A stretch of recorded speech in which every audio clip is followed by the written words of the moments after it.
Assalamualaikum warahmatullahi wabarakatuh. Kita jumpa lagi dalam kuliah teori gelanggang. Pada kesempatan ini kita akan membahas lapangan hasil bagi dan suku banyak atas lapangan.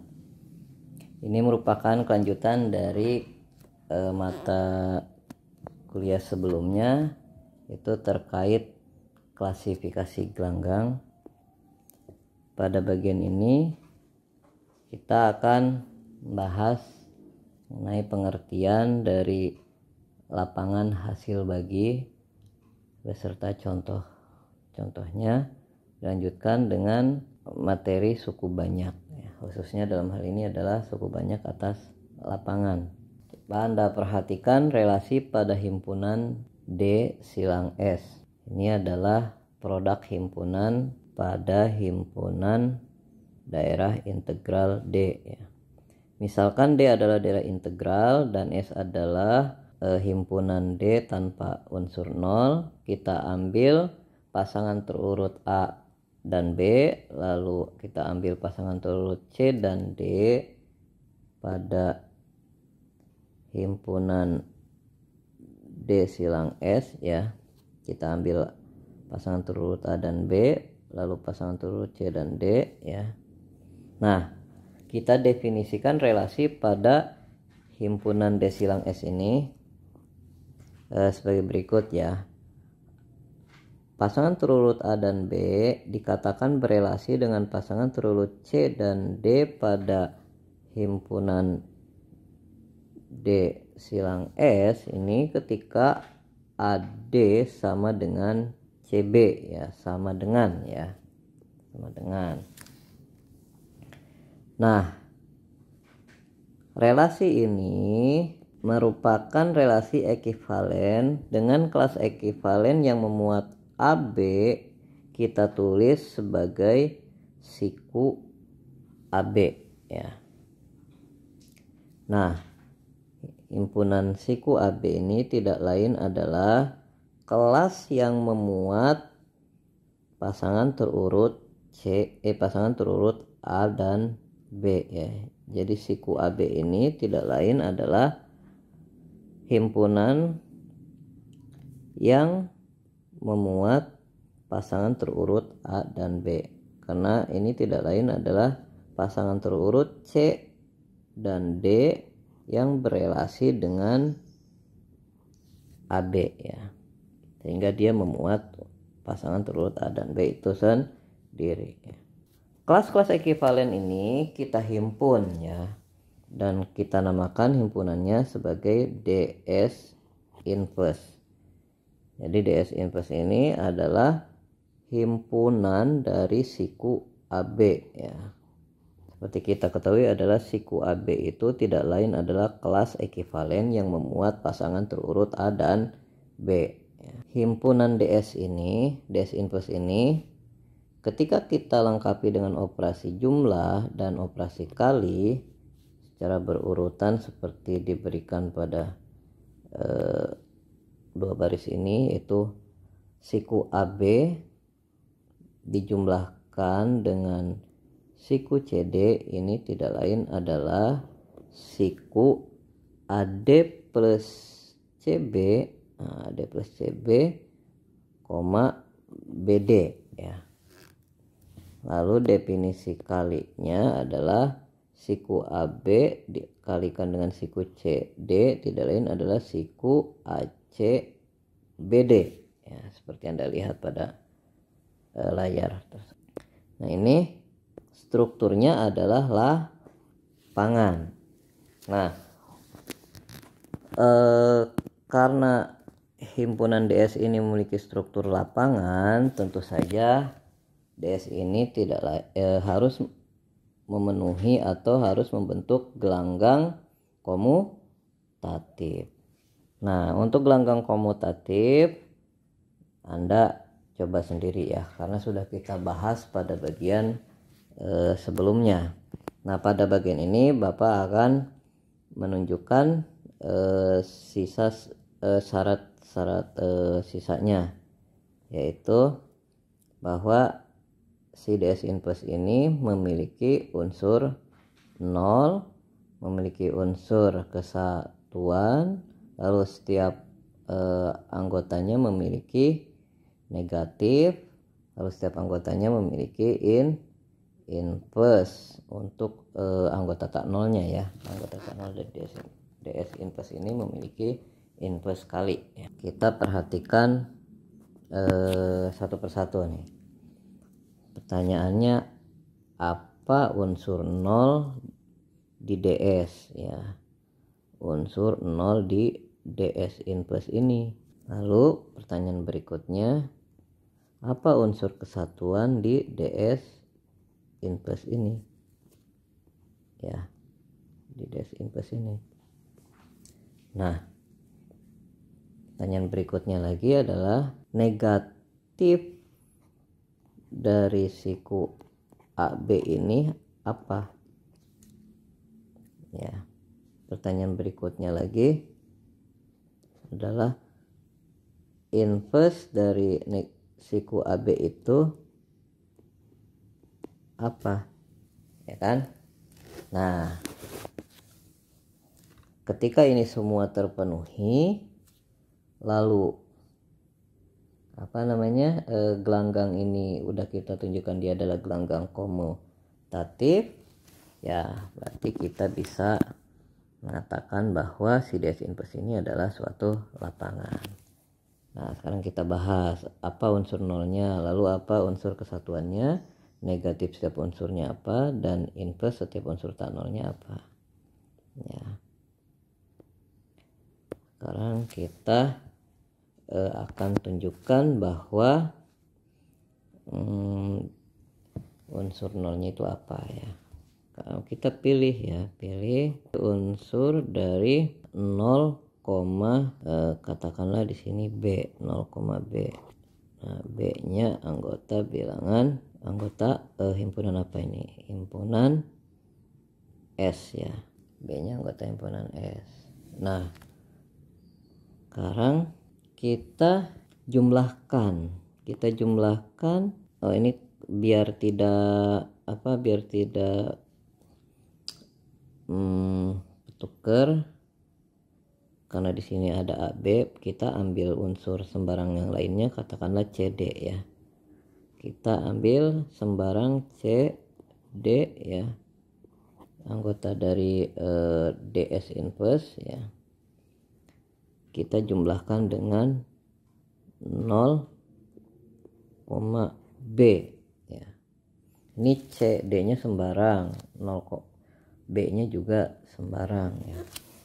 Nah, dari sini kita punya apa ini? Maka kita punya tadi definisi operasinya adalah kita ketika A, B siku dijumlahkan dengan C, D siku, ini adalah AD plus CB, BD ini siku ya.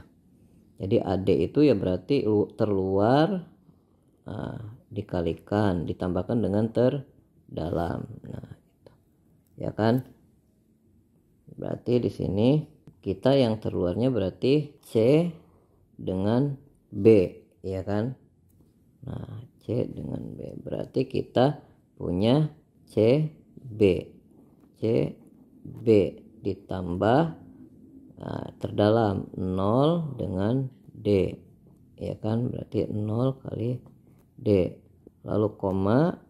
Nah, ini BD ini adalah bagian kedua ya, urutan kedua untuk setiap unsurnya. Berarti di sini yang ini D dengan B, ya kan, berarti D dengan B. Nah, sekarang CB tetap CB,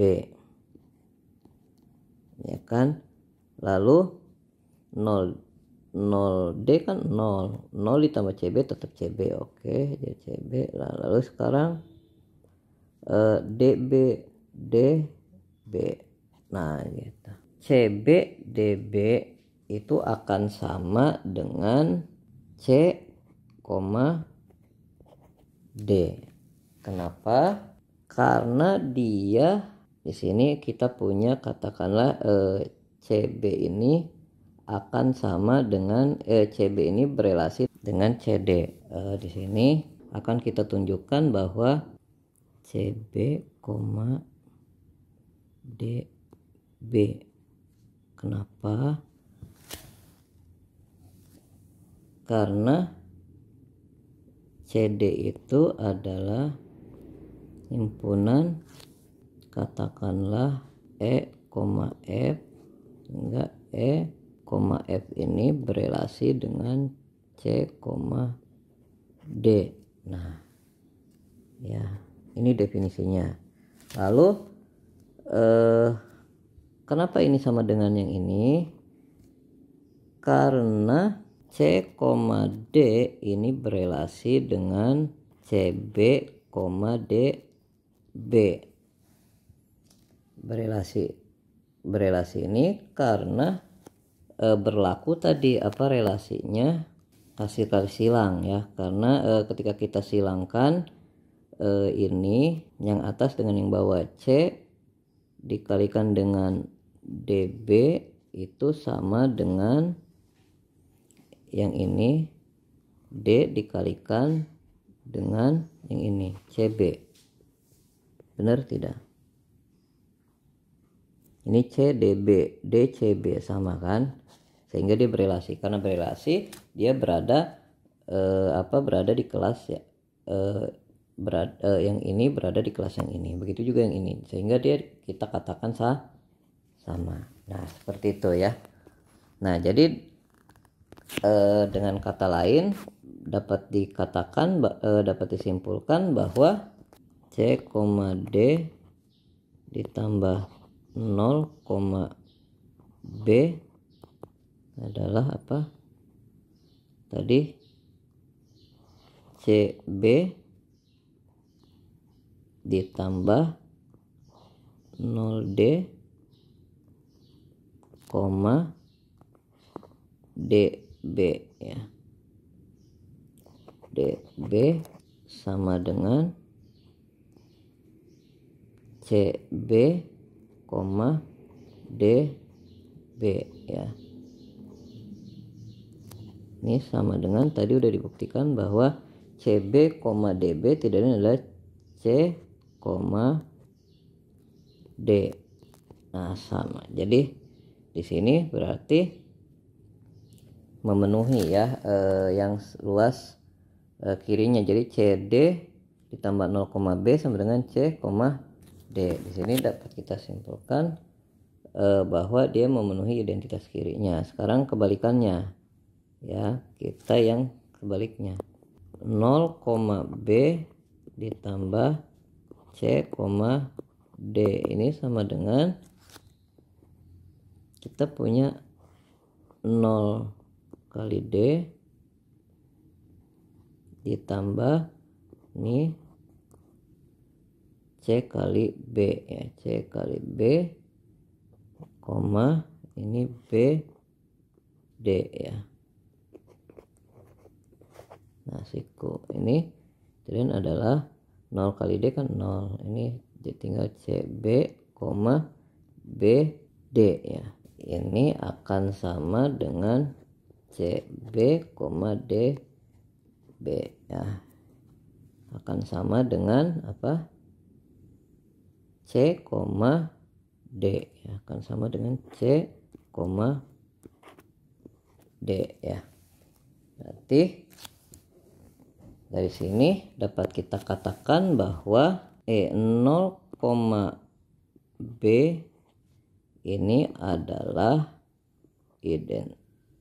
unsur 0 dari gelanggang DS inverse ya.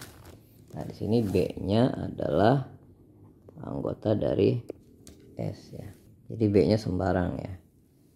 Nah, ini adalah unsur 0-nya. Lalu berikutnya adalah unsur kesatuan ya. Unsur kesatuannya Anda pilih ya, akan ditunjukkan ya, akan kita tunjukkan unsur kesatuannya. Kesatuan dari DS inverse ini adalah A, A ya. atau sama aja dengan 1,1 ya. Nah, A, A 1,1 ini sama. Kenapa? Karena dia saling berelasi. Kenapa dia saling berelasi? Karena ini 1 kali A ya 1. Ini A kali 1 tetap A ya kan. Jadi A kali 1 ini kita saling silang. Di awal dengan akhir, akhir dengan awal. Nah, jadi sama ya. Nah, sekarang kita tunjukkan bahwa si A, A atau 1,1 ini adalah unsur kesatuannya. Coba kita cek ya.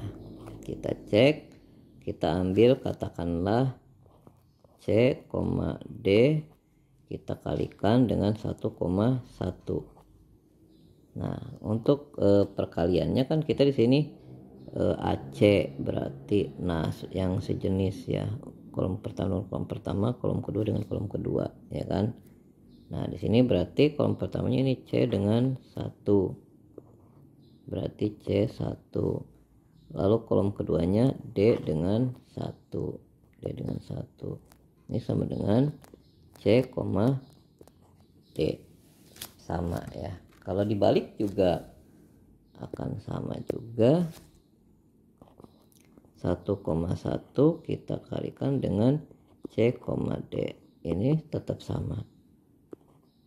1C, 1D sama dengan C, D ya. Ini dapat kita simpulkan bahwa 1 di DS inverse itu tidak lain adalah 1,1 ya. Berarti ada unsur nolnya yaitu 0,1 atau 0,A. Lalu ada unsur kesatuan di DS-nya yaitu 1,1 ya, atau A, siku ya. Nah, sekarang satu lagi, dua lagi, negatif dan inverse kali ya. Nah, negatif itu, nah kita sekarang ambil A, B anggota dari DS inverse ya. Akan kita tunjukkan bahwa negatif dari A, B adalah negatif A, B ya. Untuk menunjukkan bahwa dia adalah yang sebelah kanan ini adalah negatif dari yang kiri ini, kita jumlahkan, ini harus menghasilkan unsur 0 ya. Coba kita sekarang buktikan ya. Kita buktikan, berarti kita jumlahkan aja A, B dijumlahkan dengan negatif dari A, B ya. Ini sama dengan tadi A, B ditambahkan negatif dari A, B tadi adalah negatif A, B. Kan seperti itu tadi definisinya. Nah, maka ini berarti kalau dijumlahkan berarti yang pertama dengan terakhir, berarti sini A dengan B, AB ditambah, nah ini negatif A kali B, negatif A kali B ya kan, koma, nah ini yang BD di sini berarti yang ini dengan yang ini. Nah, ini juga sama yang ini dengan yang ini. Ya. Berarti B kali B berarti B kuadrat. Seperti itu. Ini sama dengan apa?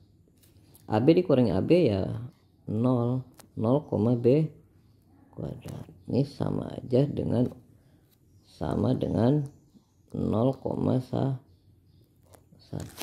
Ini adalah yang ini kan sama dengan unsur kesatuan kan, berarti unsur 0 ya, ini sama dengan unsur 0 di ds inverse ya. Jadi dengan kata lain bahwa negatif dari jadi negatif dari A, B ini sama dengan negatif A, B ya. Seperti itu. Berikutnya adalah yang terakhir, yaitu inverse kali ya. Inverse kali dari katakanlah A, B, ini inverse-nya apa? Inverse-nya tidak lain adalah B, A. Kok bisa? Coba kita buktikan. Kita harus mengalihkan ini dengan ini, nanti hasilnya adalah unsur kesatuan. Coba kita cek.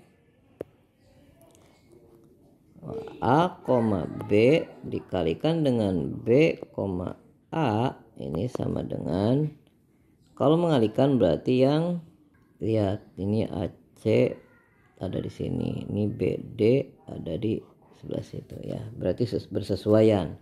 Berarti di sini AB kita taruh di sini AB. Nah, lalu di sini BA. Nah, seperti itu. Ini sama aja dengan AB, AB sama aja dengan 1,1 ya. 1,1 itu ya tidak lain adalah unsur kesatuan di ds inverse. Terbukti bahwa AB inverse-nya adalah BA ya. Nah, karena semua itu sudah terpenuhi ya, tadi ada unsur 0, ada unsur kesatuan, terus ada inverse terhadap kali, dan ada unsur negatif untuk operasi jumlahnya ya.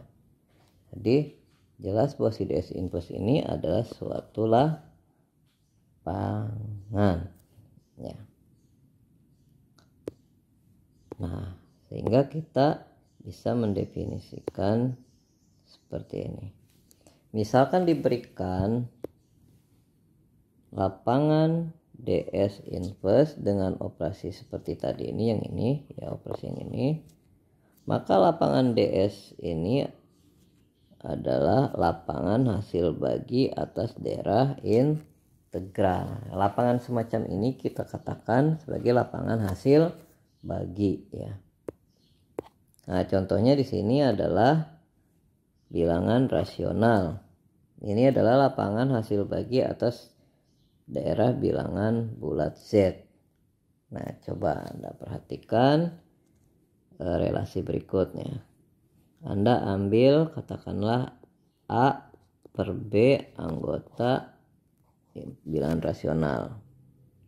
Ya. Anda tahu bahwa A ini bilangan bulat.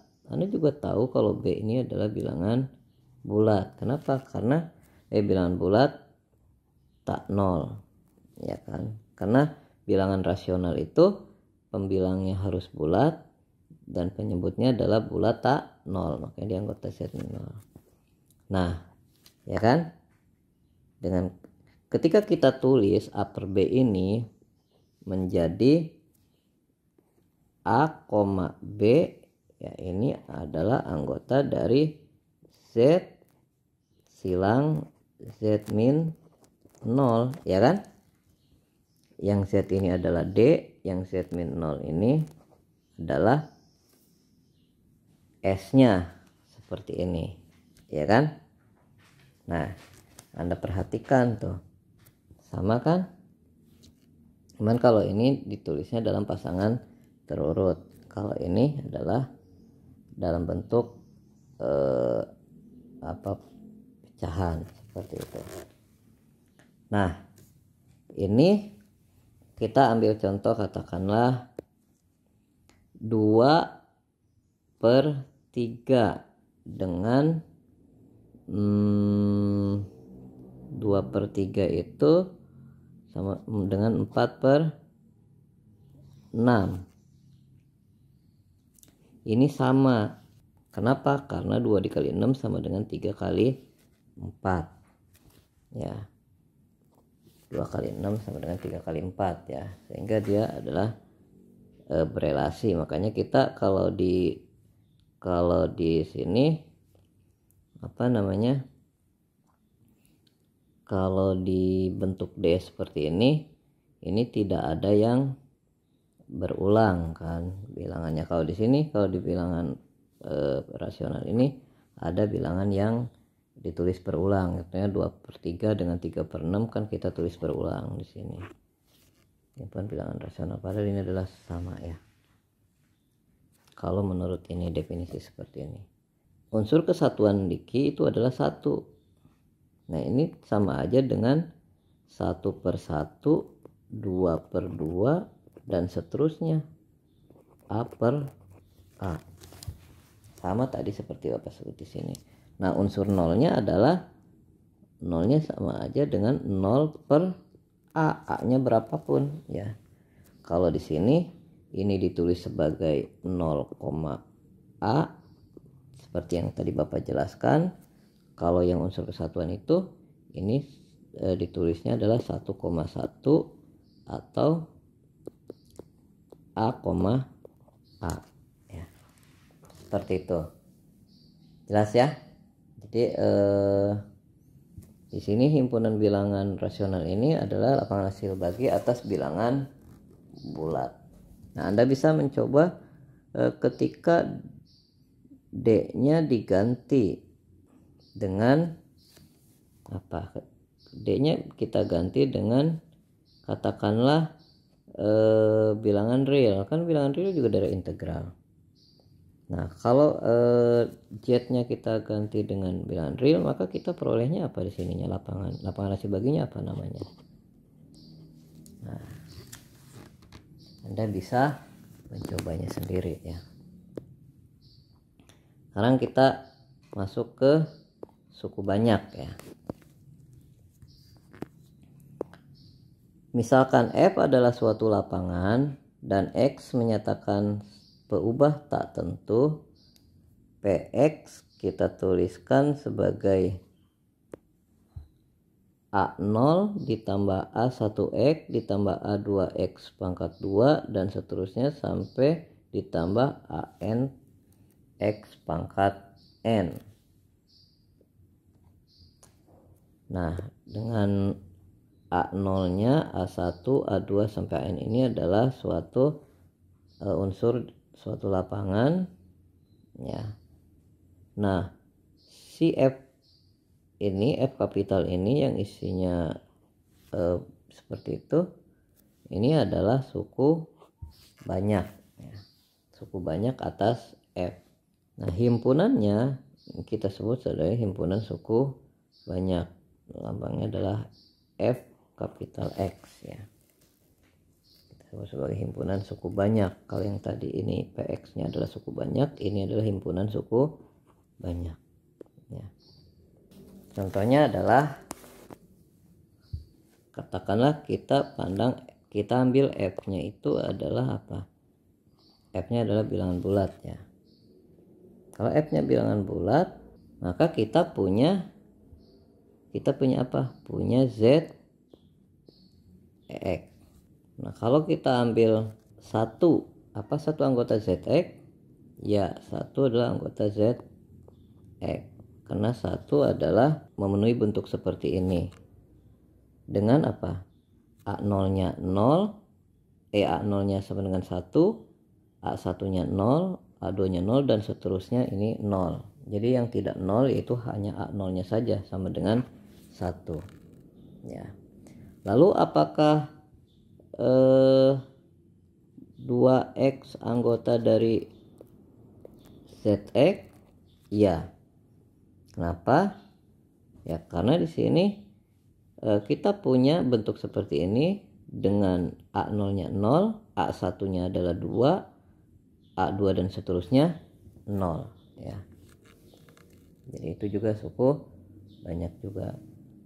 Lalu apakah setengah ini anggota dari ZX? Ini bukan. Kenapa? Karena setengah ini bukan dari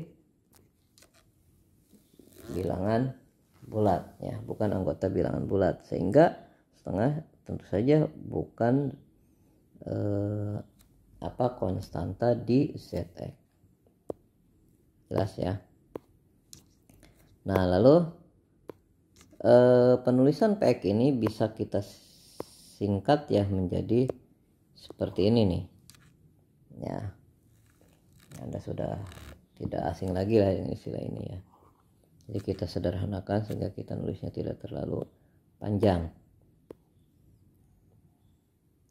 Nah, berikutnya kita perhatikan definisi 5.3. Orde atau derajat suku banyak PX, nah, ini didefinisikan sebagai bilangan cacah terbesar sehingga AN-nya tidak 0 ya. Nah, bisa kita tulis seperti ini. Jadi di sini Anda perhatikan koefisien AN-nya. Ketika AN-nya tidak 0, nah N dari X ini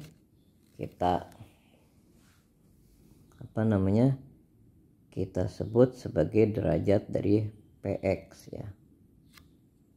Contohnya misalkan kita punya 2 anggota tadi dari set X. Nah, ini orde dari 2 itu berapa? Dari 2 ini berapa? Ya kan? 2 ini sama dengan berapa? 0 2 ini sama dengan 2 ditambah 0x ditambah 0x kuadrat dan seterusnya. Nah, ini 2 sendiri juga sama aja dengan 2 dikali X pangkat 0 ya kan, X pangkat 0. Nah, X pangkat 0 ini berarti dia derajatnya adalah 0 ya, derajat dari suku banyak 2 ini adalah 0. Lalu kalau kita punya suku banyaknya adalah 2x kuadrat plus 3. Nah, kalau PX nya seperti ini der PX nya berapa? Berapa ini? Di sini suku tertingginya adalah 2, berarti di sini adalah 2. Seperti itu ya. Nah, sekarang misalkan PX-nya adalah seperti ini. Koefisien pemuka ini didefinisikan sebagai koefisien dari X pangkat N. N-nya adalah derajat dari PX ya. Jadi inilah koefisien dari X berorde yang tertinggi ya. X dengan pangkat tertinggi ya. Koefisien dari X dengan pangkat tertinggi ya. Nah, sementara suku banyak tak 0 ini dikatakan monik jika koefisien pemukanya adalah unsur kesatuan. Nah, misalkan gini, kita punya samaan, katakan 2x kuadrat plus 3x plus 4. Nah, seperti ini misalkan kita punya suku banyaknya. Berarti di sini koefisien pemukanya adalah 2. Ya. Koefisien pemukanya 2 dan ini bukan monik. Kenapa? Karena bukan unsur kesatuan. 2 ini bukan unsur kesatuan di lapangannya. Kalau misalkan kita ambil ini anggota dari ZX, karena di sini 2 ini bukan dari unsur kesatuan di Z. Ya, seperti itu.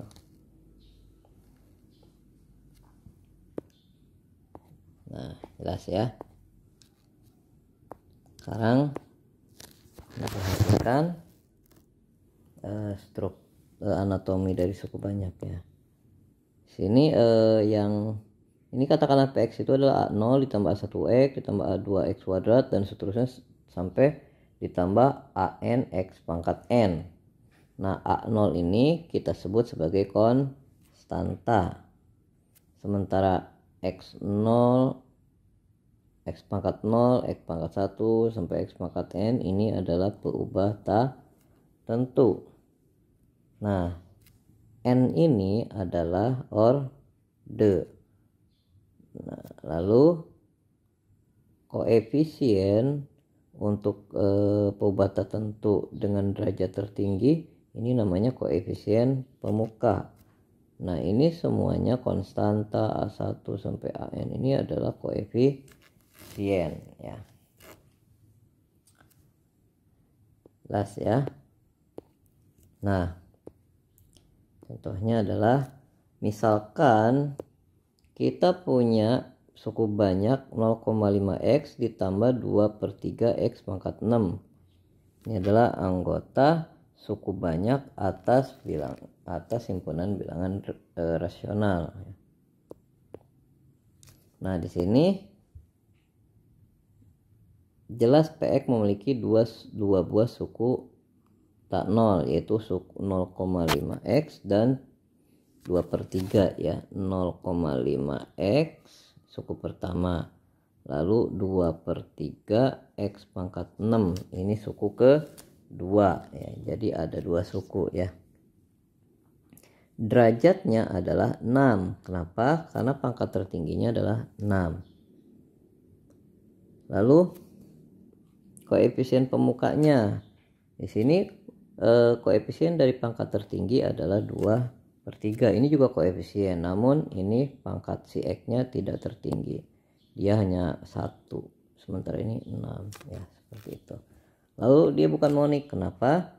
Karena di sini 2/3 ini anggota dari Ki dan 2/3 itu bukan unsur kesatuan. Kenapa? Karena 1 di Ki itu sama dengan 1/1 atau A/A ya. Kalau di sini ya berarti unsur satuannya 3/3. 3/3 unsur kesatuannya. Ini 2/3 berbeda ya, tidak sama. Seperti itu. Nah, sekarang perhatikan definisi berikut. Misalkan diberikan 2 buah suku banyak ya, itu PX dan QX ya. PX adalah suku banyak dengan koefisien dalam A, sementara QX koefisiennya dalam B. Nah, ini kedua suku banyak ini kita katakan sama ketika koefisien yang bersesuaian ini sama ya. Jadi A1 dengan B dan B1, A0 dengan B0, A2 dengan B2 dan seterusnya AN dengan BN. Nah, sekarang kita perhatikan operasi jumlah dan kali pada himpunan suku banyak ya.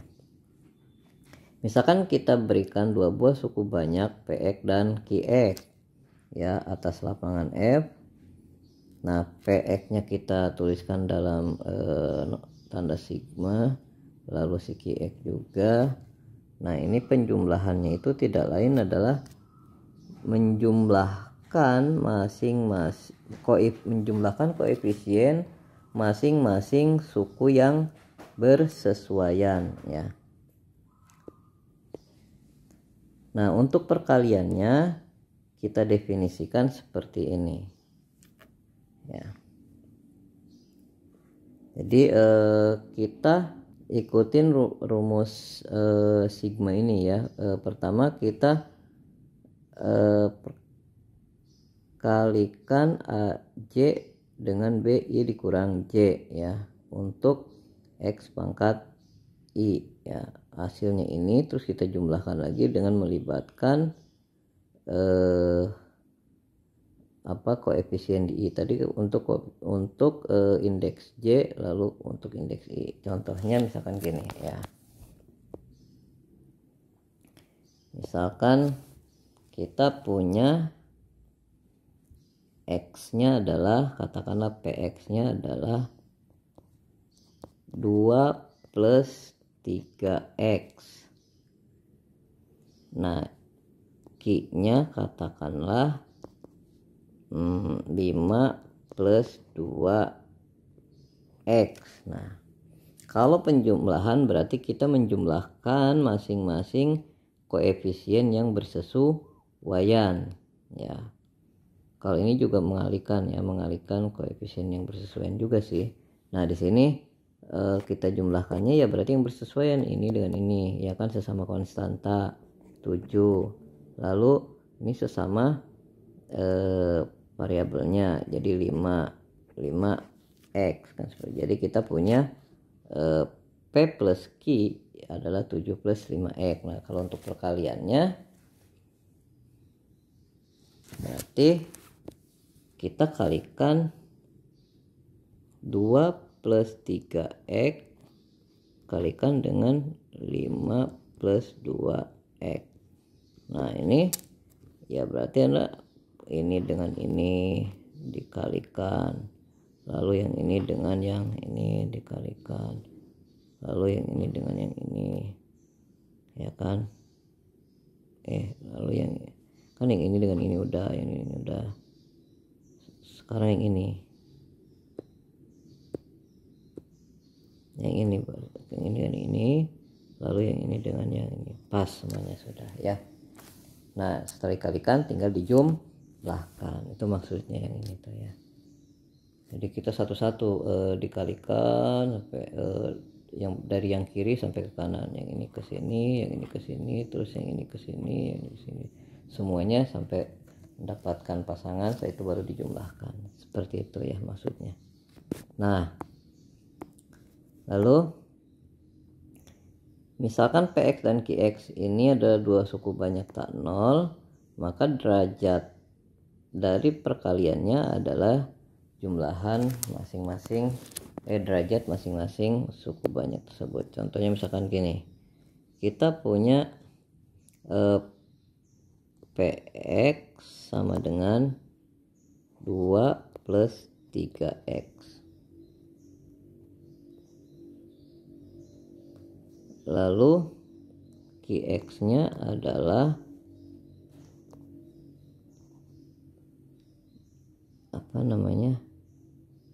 1 plus X. Nah kalau kita diminta untuk ini derajat dari PX ini sama dengan berapa? 1 ya kan. Kenapa? Karena ini pangkat tertingginya yang ini 1 ya. Terus derajat dari QX nya juga sama dengan 1 ya kan. Nah derajat dari PX QX ini sama dengan 1 ditambah 1 sama dengan 2. Coba aja Anda kalikan ini. Ini kalau Anda kalikan PX dan QX, nah ini dengan ini 2 kali 1 berapa?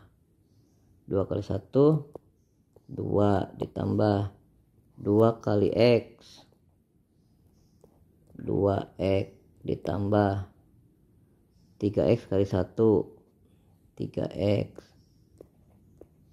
ya kan.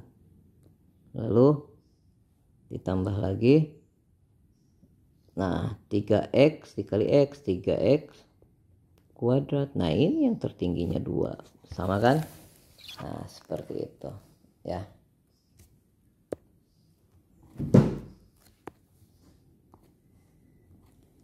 Nah sifat berikutnya adalah himpunan suku banyak fx adalah daerah integral. Nah dari sini konsekuensinya adalah berarti karena dia daerah integral berarti fx ini adalah komutatif. Ini masuk ke gelanggang komutatif. Lalu si fx ini tidak memuat pembagi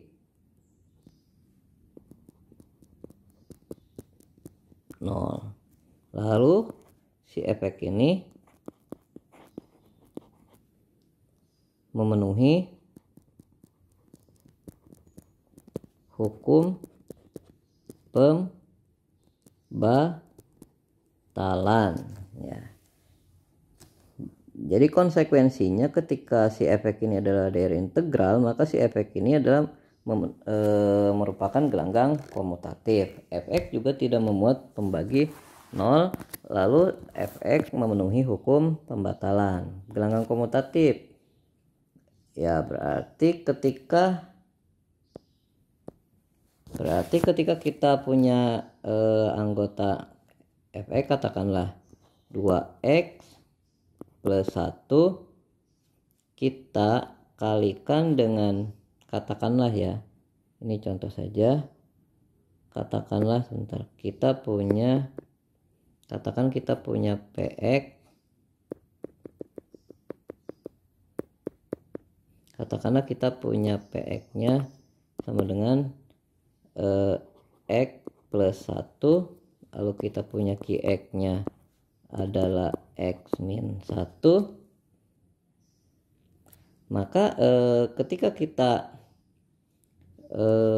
tadi konsekuensi dari daerah integral ini adalah dia gelanggang komutatif, maka si px dikalikan dengan qx ini akan sama dengan qx dikalikan dengan px.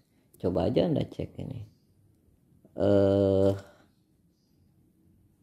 Yang ini adalah px dulu dikalikan qx. Berarti kita punya ini dikali ini. Ini sama-sama mau Anda tukar-tukar juga, hasilnya adalah apa?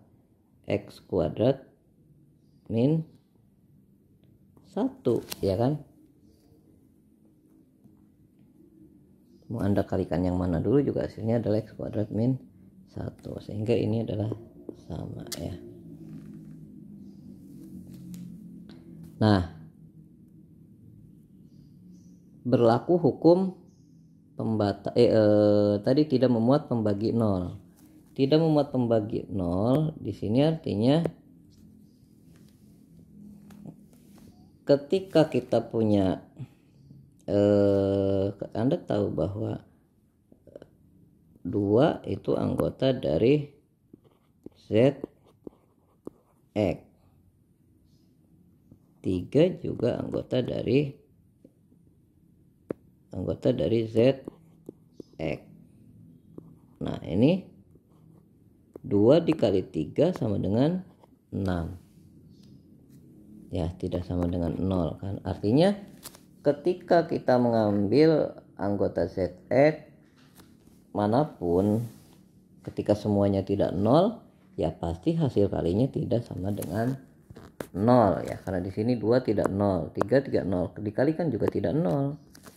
Nah ini baru contoh 2 dan 3. Nanti Anda ngambil sembarang, katakanlah px dan qx anggota dari ZX.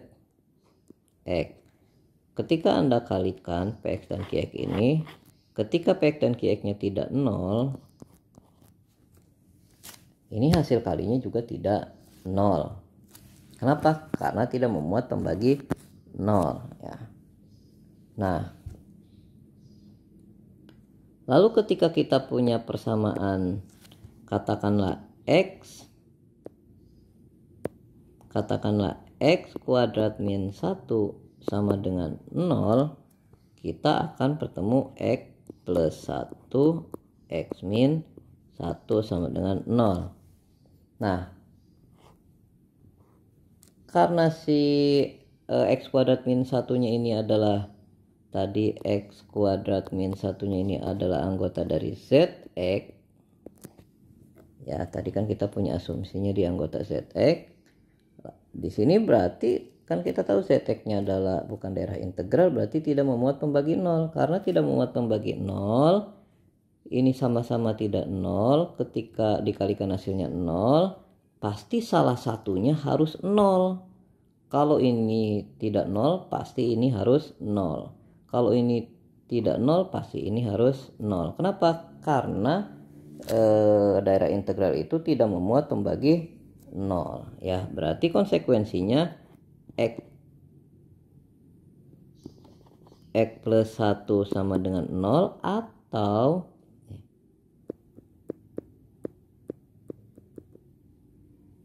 x plus 1 sama dengan 0 atau x min 1-nya yang sama dengan 0. Ini akibat dari bahwa si zx ini adalah daerah integral ya.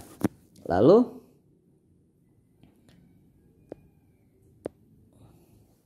dampak dari masuknya si fx ini sebagai daerah integral itu adalah berlakunya hukum pembatalan. Contohnya kita ambil katakanlah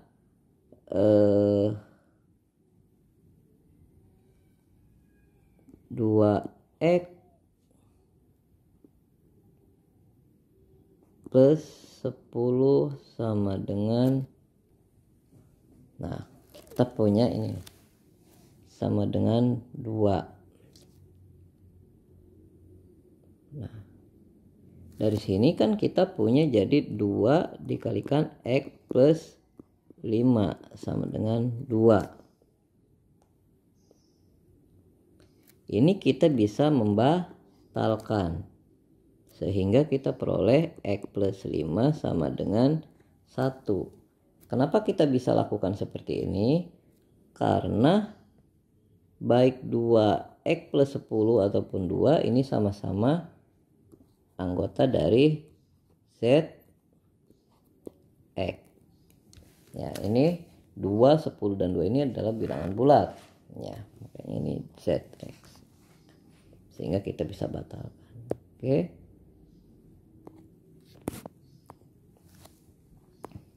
Berikutnya, misalkan px anggota dari fx, suku banyak tak 0, dan cf anggota lapangan f. Nah, suku banyak qx sama dengan x min c ini akan membagi px jika dan hanya jika pc-nya sama dengan 0. Contohnya di sini kita ambil qx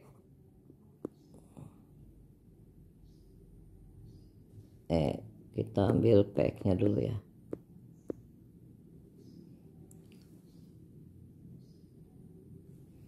Kita ambil katakanlah px sama dengan x kuadrat min 1.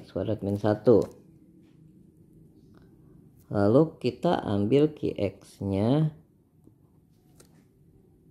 sama dengan x min 1. Nah, kita cek apakah x min 1 ini membagi, apakah qx ini membagi px tidak. Nah, kita cek dengan catatan ini pc-nya harus sama dengan 0. Nah, berarti di sini c-nya yang mana? Kan sini qx sama dengan x min c. Berarti qx sama dengan x min 1. Berarti ini 1 adalah C. Berarti kita cek P1. P1 sama dengan berapa? P1 itu adalah 1 kuadrat dikurangi 1 sama dengan 0. Nah, terpenuhi. Karena P1 sama dengan 0, maka terbukti bahwa QX ini membagi PX. Jelas ya, kita tahu bahwa X kuadrat min 1 itu tidak lain adalah X min 1 dikalikan dengan X plus 1. Dari sini juga kita tahu tuh. Ya kan, dia membagi. Jelas ya. Ini secara teorinya seperti itu. Nah, tadi Anda sudah menyimak dan memperhatikan semua materi yang Bapak sampaikan ya. Jika Anda belum paham, Anda ulangi terus ya, ulangi dari awal terus sampai Anda mendapatkan pemahaman ya. Ya, sampai Anda mendapatkan pemahaman. Nah, jika ada bagian yang Anda belum mengerti padahal udah diulang-ulang, silahkan ya Anda utarakan pertanyaan pada kolom komentar ya. Jika video ini bermanfaat ya, silahkan Anda subscribe, like, dan share ke teman yang lainnya ya. Jangan lupa Anda tekan loncengnya agar nanti mendapatkan pemberitahuan ya jika ada video terbaru atau balasan dari Bapak atas pertanyaan Anda, sehingga Anda dapat memahaminya ya.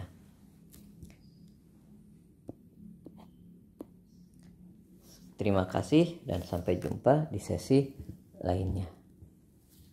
Itu saja ya. Akhirul kalam billahi taufiq wal hidayah. Assalamualaikum warahmatullahi wabarakatuh.